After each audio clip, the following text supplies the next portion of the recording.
It's Okay, fucking pain in the ass to get this stupid Skype going. yeah, it stinks. But I'd like to welcome one of my favorite comedians, one of my favorite radio, yeah, I could say radio guests, radio appearance guys, podcasters. And he's also here to apologize for the fact that we're both white men in this era. So, Bob Kelly, how are you doing today?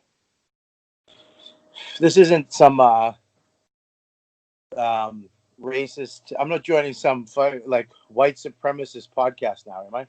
No, no, I'll add that in editing. Jesus Christ! I mean, are you thinking of Compound Media? I didn't know. I didn't even vet your podcast. I just said yeah. What an asshole I am. Well, there's no bigger arsehole than me. Don't you worry about it. All right. Well, there you go. What's up, Uh, buddy? How are you? Awful, really, really bad. But What happened? nothing, just a shithead. Okay. You know how it is. But I gotta tell you, is it tough for you with the fact that covers obviously named Bob Kelly, but having the name Robert Kelly at a time when the world's greatest songwriter is being accused of Uncle Paul's crimes? Well, I don't feel bad for me. I could give a shit because any press is good press. But I feel bad for the limo guys that think they're picking up a famous R&B star, and then a dumpy bald guy shows up at ground zero in Las Vegas. And plus, it's likely giving Chip endless ammunition. What are you fucking R. Kelly or something? Chip, who I despise, and the foundation of that character. If I could go back in time, I would fucking dismantle that. But he hasn't picked up on the R. Kelly stuff, surprisingly. You think he would? You know what Chip's called over here? Uh, Stupid, fucking silly douchebag. What? Fucking potato chip or something. I hate it. I hate it.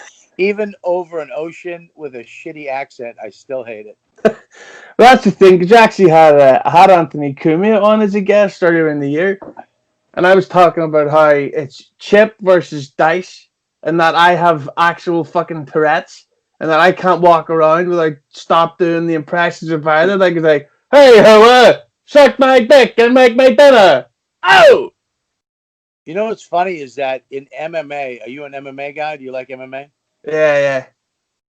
Well, there's actually a couple guys kind of doing Chip, like a character like Chip, interviewing fighters now as this ridiculous with the glasses, and nobody's picking up on it that like people are starting to steal Little Norton's idea or Chip. Yeah. Yeah, it's weird. Like, there's a couple guys doing it in MMA, and they're getting fucking pretty popular. There's one guy that was at last week's, fight week, which is the biggest week of the year for MMA, especially UFC, and a huge fight. I think it was how many 2 championships online, and this guy was interviewing all these fighters as this fucked up Chip type of character. But I gotta say, speaking of fucked up types of characters, you've just announced in America anyway an upcoming tour, the Creeps with Kids tour. Yes. Uh, so far, just American dates so far, but when you do tours like that, now obviously on paper that's a fucking amazing night out for us, but for a fellow gay comic such as yourself, Okay, a what's fellow it like? a gay comic. Yeah, Yeah. Okay, but good. what? Yeah, but what's it like being on tour with that? Like, is it in a way competition and that? I fucking Florentine just absolutely killed tonight. I don't understand the question. Oh, is it difficult going on tour with someone in that? Does it in a way become competition? No. No, we're all fucking doing this over 20 years. Everybody in the show murders. There's no we. Here's the thing. Sometimes you do these tours and you'll go and there'll be, a couple headliners where you're like, all right, they're great, and then maybe an unknown. I don't know who that is, but they were great, and then a couple shit comics that some agency or some big Hollywood thing stuffed on that tour just to get him publicity and whatever. But this tour, I've always wanted to do the tour. When I put this together, my agent said, "Who do you want to go on tour with? Who would you do a theater tour with?" And I said, Ron Bennington, Jim Florentine, and Rich Voss, because I know that when you go to that show, it's going to be the best comedy show you've ever fucking seen. Like when they did Kings of Comedy, they got four of the most epic fucking black comics, just seasoned veteran motherfuckers who are going to go out there and just murder every night, and it doesn't matter where anybody goes.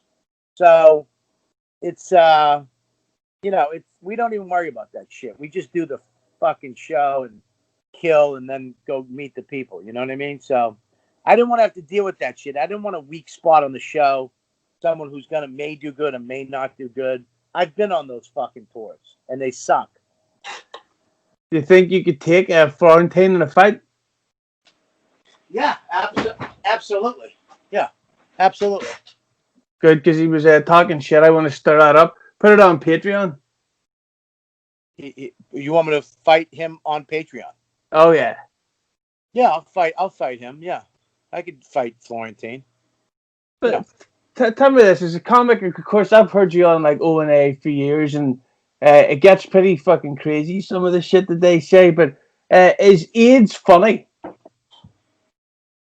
Is what? AIDS. Is AIDS funny? Yeah. It is now. I think it's fucking funny. Like, in a way, if you went to the doctor and he says, "Listen, Bob, I had to tell you, but you've got AIDS," you'd probably fucking text your friends and you'd have, like, obviously they'd never see you again, but you can live with AIDS now in America. I don't know about in Ireland if you guys found if we sent the cure over there, but yeah, you guys are probably still fucking just dying from AIDS because you didn't read the newspaper. Yeah, no, yeah, it's cured. Hey, you can have HIV and live a nice, healthy life. Thank God. So if I got AIDS, if I went in and I got checked and like you have HIV, it wouldn't shock me. I wouldn't have to go, where did I get it from? Yeah, I know what happened. And then yeah. So is AIDS funny? Yes. I just made an AIDS joke and you laughed. So AIDS can be funny. But speaking of people that's funny, and this is the latest sort of scandal, so to speak, in the comedy scene in America, Louis C.K., the legendary Louis C.K., made his an appearance / return to Skankfest from that big snowflake, Louis J. Gomez's festival. And of course, it caused a bit of an outrage by the righteous liberals because we fight to do the right thing. Yeah. So, what did you think about the backlash to Louis' appearance? Well, it wasn't it was a few 100 people. It does. It's not we make it a backlash because we're so. It wasn't that many people. It was some open micers. It was some comics that are in the alt scene. It was people that probably wouldn't like him anyways. It's not thousands of people going, picketing in front of. Nobody gives a fuck. He's doing a tour. He's selling out every place he goes. He's literally he's in Europe right now doing a tour. People are all right. He's done. He did his thing. He apologized. He lost all his money, lost all his career, lost everything, and now he's doing comedy. And there's going to be maybe a couple hundred people, maybe under 1,000 that are going to bitch and moan. But everybody else is like, who gives a fuck? Let's move on. So, and he doesn't give a fuck. As long as Louis, look, not that he doesn't give a fuck, but he's like, I'm doing my comedy, and that's what I do for a living. So what are you gonna do? If he was a fucking iron worker and he went back to iron working, would they picket the building he was building? No. He was a fuck. Somehow stand-up comedians are being held to some crazy, like, we're supposed to be role models. We're fucking garbage broken toys. Who else goes on stage and tells people their most fucked up shit so you can laugh, so you can feel better about your shit life? I mean, we're fucked up, broken toys. And somewhere along, like Richard Pryor blew guys and cheated on his wife and shot a car and fucking fucked dudes and did What? drugs and lit himself on fire. What the fuck? That's who does stand up. You know, Richard Bill Pryor was Cosby was a gay? piece of shit, drugging women. He's garbage. You know what I mean? Oh, yeah. Yeah, well, that's good. Wait, Richard Pryor was gay? Oh yeah, fuck yeah. Richard Pryor Jesus was gay. Christ. Sam Kinison took it in the butt. What? Oh yeah, you didn't know about that? I think Pryor's son said that on a podcast a couple months ago that he banged Sam Kinison in the butt. Richard Pryor's son. No wonder he was always shouting. Yeah, Uh, fucking crazy, right? Pryor's son and Sam Kinison were banging. Jesus Christ. Nobody gives a shit. Yeah. Nobody cares, especially comics. Comics care about funny. We don't give a fuck what color you are, what fucking country you're from, what's your sexuality, how tall you are. Funny's funny. That's it. Yeah, well, as long as they're not white, because as we all know, time's up on the white man. Yeah, good. Well, Good. speaking of, Fuck. so, I'm really getting sick of white men. I know they're fucking cunts, but speaking of someone who wasn't white, and he was one of the funniest, smartest minds ever, old friend of yours, the great Patrice O'Neal. Are you there? Oh yeah, That was Ari Shafir. how's he doing? We're going fly fishing today. Ooh, Yeah. but of course, speaking of black, AKA blow each other in the woods. ooh, put it on Patreon. You love Patreon, don't you? I just love gay stuff and violence on Patreon. That's all I care. Gay stuff and violence. Yeah. Gotcha. Well, speaking of which, that brings me to the great Patrice O'Neal, and like I think he's one of the He's greatest. dead. Did you know that? I did. I just heard Oh, this okay. morning. Right. I Just can't checking. fucking believe it. But the other thing that I heard, that for a long time there was a documentary in the works about Patrice's career and life, and there's nothing come of it. So have you heard anything about that? Back on, baby. Billy Burr, Comedy Central stepped up, helping Vaughn. Vaughn was doing it with these other people that kind of fucked it up, and now they stepped up. It's back on. It's going to be done the right way, and everything is going to be. You will get that documentary, and it'll be done the right way too. I've got a title for you if you want to use it. Yeah, sure. It's called The Black Guy That Anthony Cumia Tolerated. The black guy that Anthony Cumia tolerated. Yeah. I mean, if you're going for the clicks, yeah, I guess that would be a good one. That'd be a good video if you really wanted to get clicks and a lot of like half thumbs up, half thumbs down. You know, if you really wanted to be edgy, like really edgy, you could, name it that. Well, of course, you host a podcast. You know what, dude? One of the famous clips that went around was Louis J. Gomez versus Mary Jane. Bailey J. But I gotta ask you, what's the was that for real when they had that big argument at the Christmas episode? Yeah, dude, that was fucking crazy. Yeah, that was fucking real. Yeah, I have to give it up for Mary Jane that I told her before that we're on YouTube, so you can't show nipple. So we bought her. I had somebody just go buy a painting at CVS, like a shitty painting, a landscape. So she had to hold it up over her tits. And even during the fight, if you watch the video, she holds that painting up over her boobs, so we didn't get booted off of YouTube. So I have to give her credit. I mean, she really stepped up for us that one. But what happened after the cameras went off? Because he was still fucking shouting as he was leaving the room. Well, we were trying to get him out of the room because we didn't want Gomez and her to fight. I mean, it would have been an epic battle because I don't think she would have went down as quick as he'd think. You know what I mean? Yeah, I think she would have put up a pretty good fight, especially if she got on top of him. I mean, halfway through, they probably would have started making out and banging each other, which would have been sexy too. But That yeah, would have been like, great if they started punching each other and then they just grabbed it. She just grabbed his pecker and took it out, and they just started doing it, and I got it all on video. Oh, started sucking his cock.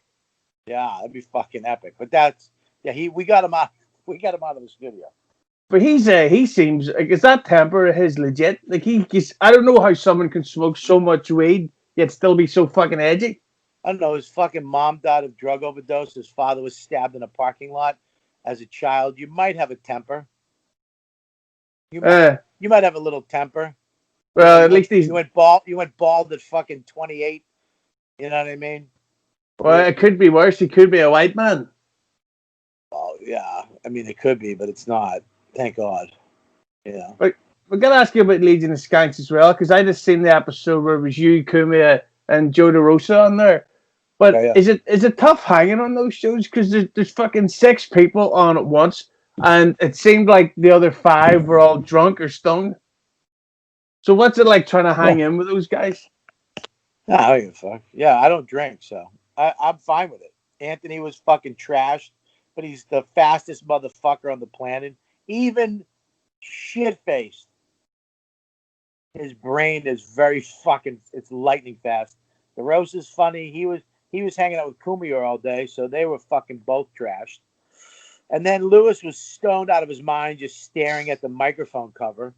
I think Jay was stoned and hungry, but Jay is always on fire. And Dave, he's like a sniper. He just sits there and waits, and then snipes you from fucking 200 yards away. So I liked it. I thought it was ridiculous that we were not facing the crowd, but Yeah. they said fuck them. So all right, fuck them. They're your fans. But I gotta ask you as well. Like I love Anthony Cumia. I think he's one of the funniest. In fact, I'd say he's probably the funniest non-comic that's ever lived. Very funny, yes. But I gotta ask you about all the controversy surrounding him, because obviously you don't give a fuck about that, and I don't give a shit because we know what people are like. But what's it like doing shows with him, knowing that there's all these people out to get him? I don't think about it at all. Anthony knows what he's saying. He's a grown adult. He says what he says. He knows we all know our consequences. Here's the thing, is that everybody evolves. Everybody, even from early O&A days, we did crazy shit. Would I do half the shit I did back then now? No. I'm a husband. I'm a father. I'm fucking almost 50. You grow. You're not supposed to stay the same. You're not supposed to do the same shit you did when you were 20 or 30 or 40. It's just the fucking way, it happens. But Anthony is an adult. He knows what he's saying when he says it. I believe he's, most of the time he's always going for the laugh. And in today's society, there's people who, if you pick a side, you get all those people. If you pick this side, you get all those fucking people. If you pick this side, you get all those people. And then there's people, in the middle who just, might believe in both sides a little bit. I don't know. I don't. Anthony's never, to me, he said some fucked up shit, but I think he's dealt with it. And he says stuff and deals with the consequences, and there you go. I got people in my family like Anthony. Not as funny, of course, but and then I have people in my mother is a fucking left-wing liberal. My stepdad was a right-wing conservative. There's nothing better than sitting at a kitchen table getting my mother all fucking riled up. Oh my God. All you have to say is, do you think Trump is going to be get another term? And yeah, I think. And my mother, what? Nah. And we just sit there with family. You're not going to end your family because of a shitty politician. They're all scumbags. We're all piles of shit trying not to die. That's all we're trying to do. That's why we have holidays. It's just a mini goal to get to, so you don't fucking hang yourself with your shoelaces. Christmas, your birthday, fucking Father's Day, Mother's Day, Teacher's Day. These are all little fucking shit things that we can do so we can feel good for a day for some other reason. So who gives a fuck? Anthony. Anthony's a funny guy. He was on the radio for fucking years being the fastest, funniest motherfucker. The Opie and Anthony show, fuck you, was hands down the funniest fucking show, all right, around. But here's the thing that everybody forgets. Everything comes to an end. Mm. And when it ends, we're all like, what the fuck? You just don't know how it's going to end. Howard Stern evolved into a whole different show. He used to be the guy with chicks riding a Sibian naked in the fucking studio and guys, jerking off and doing all weird shit. He evolved into a fucking interviewer guy. Yeah, and then he'll fucking retire as one of the greatest motherfuckers ever. Opie and Anthony, that show was fucking hilarious. And now it's over. Now everybody's doing their own little thing. Jim and Sam, Anthony, Opie had a podcast that he does, and whatever. We're all someone's gonna take their place. I mean, look at Legion of Skanks. That's like, all that fan base kind of went over to Legion of Skanks or all our podcasts. We kind of divided up this massive fan base of fucking lunatics, and we split them all up. So fuck them. Formed the Chip Army. Yeah. But I gotta ask you, what's that? What the fuck did you say? Hurry up, my breakfast is wait. How long is this podcast? Just a few more, then I'm back to watching porn all day. Oh, good. But of course, you mentioned that Opie. Of course, he seems to be getting himself into a bunch of feuds.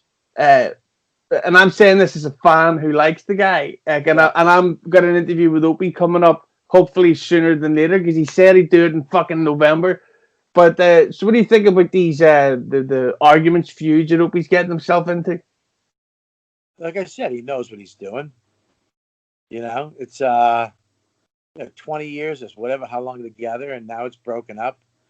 People were married for 20 years and get a divorce. You think they're just amicable? No, they fight and they squabble and shit. We just happen to do it in front of all you fucks. You know what I mean? We do it in front of all you fucks, and then you guys go to some fucking Reddit sub page and just fucking type shit out. I think this, and Bob's fat, and Jim's gay, and fucking Anthony's a racist, and Opie's a fucking talentless shit, and just trash us. Then we see you in public, you're like, oh, big fan. Go fuck yourselves. It's all in the name of entertainment. It's all in the name of, being interesting online now, which back in the day you didn't have to fucking do. That's why I respect Stern. He doesn't even fuck with you. He doesn't do anything. He just does his show. You want to hear me? I'm on these days. Fuck off.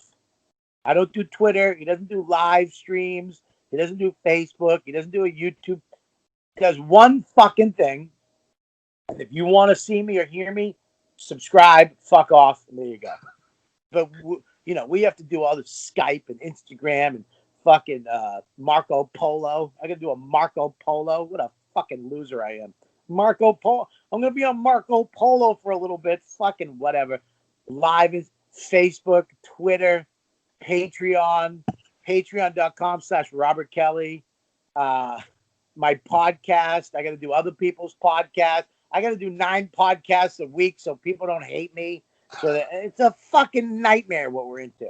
I'm on a fucking my phone in my shed. I got breakfast waiting for me. I'm talking to a fucking Mick I never met before just because I have some shitty Donlin bloodline I feel guilty about. Fucking shit. You're probably in a 1-bedroom, shitty, weird fucking Irish house attached to another house, stupid row house with your fucking navy blue gold backdrop. You cocksuckers have no design influence in your life, so all you have the same shitty houses inside. I mean, what the fuck? But I'm here. I don't know why. But we've now come to the big 3 questions, and everybody gets asked these, and these are very quick. Either or. Up. My eggs are getting cold, and I got to pick up fucking Ari Shafir at a bus stop. Okay. Who's better, Tupac or Wu-Tang? Wu-Tang. Who's better, Queen or the Beatles? The fucking Beatles. The Spice Girls are back. Who's your favorite Spice Girl? Fucking Who's the hot one with the goofy face? Sports Spice. No, it's incorrect. It's Baby Spice is the best one. Baby Spice is not the best one. Can I ask, just before you go on, and this is the last one, can I ask one quick favor? Yeah, sure. We want a nude? Well, I'd put that on Patreon, please. But the other podcast I work for, it's a sports podcast called Yeah, Keeping It 100. And one of the guys on there is an ex-wrestler called Conan. And he yeah. refuses to do my podcast because he's a racist. So anytime I get a guest on, I ask them to record a quick request for him to come on this. Would you mind doing that? You want Conan? You want Conan to come on this podcast? Yeah, and Yeah, if you I could would say this, Conan. Your instincts are correct. You're absolutely right, Conan. Your instincts are correct. I'm going to say you come on the podcast. You should do, but your gut, your instincts as a human, like what your parents gave you, the values, your civility, all the stuff when you say please and thank you, all that stuff that was that taught to you to make you a good human being. You're absolutely right. Your decision making is correct. You're a good person. But that being said, you should do this fucking shitty, weird podcast with a guy in a room by a window with way too much light. no, yeah, I will go. There you go. Oh, much better. But so we just start again from the beginning, yeah. Yeah, sure. Let's do it again. Okay. What was your favorite? No, I'm looking. I just want to thank you. I didn't even know you were kidding. Thank God you just said you were kidding because I thought you were seriously going to start over again. You don't fucking explain sarcasm, you cocksucker. That's what's wrong with you Europeans. You fucking don't get sarcasm. You and the Dutch suck. I'm just joking. Shut up. We get it. We invented sarcasm. I just want to thank you for your time. I'm a huge fan of you, and this will probably be out in about 2-3 weeks because I'm just trying to stockpile before I go back off the wagon. Okay, buddy. Okay. Good luck. All right. Thank you. Take care. All right, buddy. I'll see you later.